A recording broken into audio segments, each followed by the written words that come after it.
టాలీవుడ్ లో కొత్త రచ్చ మొదలైంది. ప్రకాష్ రాజ్, బండ్ల గణేష్ మధ్య సోషల్ మీడియా వేదికగా వార్ కొనసాగుతుంది. పవన్ పై ప్రకాష్ రాజ్ సెటైర్లు, దానికి బండ్ల గణేష్ కౌంటర్లు ఇవ్వడం ఇప్పుడు చర్చనీయాంశంగా మారింది. జనసేన అధినేత పవన్ కళ్యాణ్ తెలంగాణ రాజకీయాల్లోకి వస్తానని, స్వయంగా తానే తిరుగుతానని ఇటీవల జరిగిన ప్రెస్ మీట్లో చెప్పారు. రాబోయే ఎన్నికల్లో జనసేన పోటీ చేస్తుందని పవన్ ప్రకటించారు. అయితే పవన్ కళ్యాణ్ వ్యాఖ్యలపై ఇండైరెక్ట్ గా నటుడు ప్రకాష్ రాజ్ కౌంటర్ ఇచ్చారు. మీరొస్తానంటే మేమొద్దంటామా, రండి దొరా, కానీ వచ్చే ముందు ఉత్తుత్తినే వస్తున్నారా, పొత్తుతో వస్తున్నారా లేదా సింగిల్గా వస్తున్నారా అనేది చెప్పిరండి అంటూ ట్వీట్ చేశారు. అంతేకాకుండా జస్ట్ ఆస్కింగ్ అంటూ హ్యాష్ ట్యాగ్ ఇచ్చారు. అయితే ప్రకాష్ రాజ్ తన ట్వీట్లో ఎక్కడా పవన్ కళ్యాణ్ పేరును ప్రస్తావించలేదు. కానీ ప్రస్తుతం పవన్ కళ్యాణ్ తెలంగాణ రాజకీయాల్లోకి వస్తానంటూ మీడియా సమావేశంలో చెప్పిన తరువాత ప్రకాష్ రాజ్ చేసిన ట్వీట్ ఆయన గురించే అని నెటిజన్లు కామెంట్లు చేస్తున్నారు. దీంతో కొంతమంది పవన్ వస్తే టీడీపీ, బీజేపీ పొత్తుతోనే వస్తాడని కొంతమంది కామెంట్ చేస్తుంటే, మరికొందరు ఎలా వస్తే నీకెందుకని కామెంట్ చేస్తున్నారు. ముందు బెంగళూరులో డిపాజిట్ దక్కించుకో అంటూ పవన్ అభిమానులు ప్రకాష్ రాజ్ కు కౌంటర్లు ఇస్తున్నారు. మరికొందరు మా ఎన్నికల్లోనే ఓడిపోయిన నువ్వు చెబుతున్నావా ప్రకాష్ రాజ్ అంటూ సెటైర్లు వేస్తున్నారు.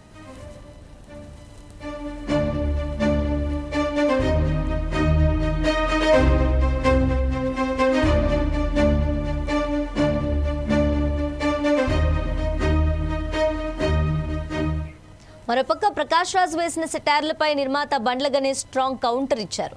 ఆయన ఎక్స్లో చేసిన పోస్ట్ వైరల్ ఇప్పుడు అవుతుంది.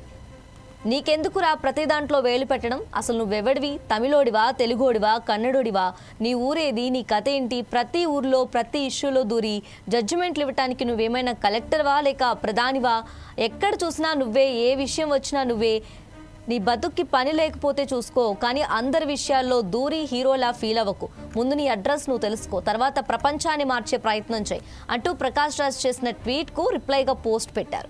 ఇప్పుడు ఈ ట్వీట్ టాలీవుడ్లో చర్చలకు దారితీస్తుంది. అయితే ప్రకాష్ రాజ్కు ప్రతి దానిలో దూరటం అలవాటైపోయిందని, దాన్ని రాష్ట్రాల్లోనూ వేలు పెట్టడం మానుకోవాలని సూచించారు బండ్ల గణేష్. ఆయన ఎన్నికల్లో పోటీ చేస్తే కేవలం 1200 ఓట్లే వచ్చాయన్న విషయం గుర్తుంచుకోవాలన్నారు. తనకు 30 సంవత్సరాలుగా ప్రకాష్ రాజ్ తెలుసునని, అయినప్పటికీ పవన్ పై ఇలాంటి వ్యాఖ్యలు చేస్తే ఊరుకోబోనన్నారు. ప్రకాష్ రాజ్ తన స్థాయి ఏంటో తెలుసుకోవాలని, ఆయన చేసిన వ్యాఖ్యలు 100% తప్పన్నారు.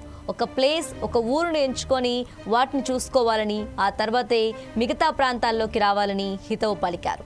ప్రతి విషయంలో ఆయన ఇన్వాల్వ్ అవుతున్నారనే రా అనే పదాన్ని వాడారని, ఆయన పరచాలని ఆ పదం వాడలేదని స్పష్టం చేశారు. సినిమాలకు, రాజకీయాలకు సంబంధం లేదని, ఆయనతో కలిసి సినిమా చేయాల్సి వస్తే ఖచ్చితంగా చేస్తానని, కానీ తప్పు ఉంటే సరిచేసుకోమని చెప్తానన్నారు. ఇప్పుడు ఈ కామెంట్స్ ఎట్టుపోతుందో వేచి చూడాల్సిందే.